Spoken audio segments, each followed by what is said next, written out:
Hi everyone, today we will talk about how to fix that problem you have on your Facebook app. You just click here on settings, then you come here to settings window here like you say, and you just go down, then you click here on apps, then you come to apps window here like you say, and you just go down here to looking for Facebook app, and this is window.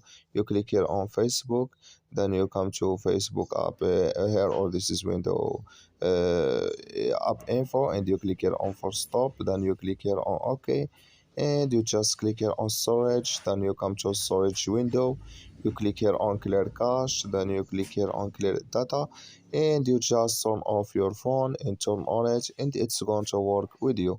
So that's all now. I wish now you I get it. You just follow this is ways, and it's going to work with you. That's all now. I wish you I get it. Thank you for your watching.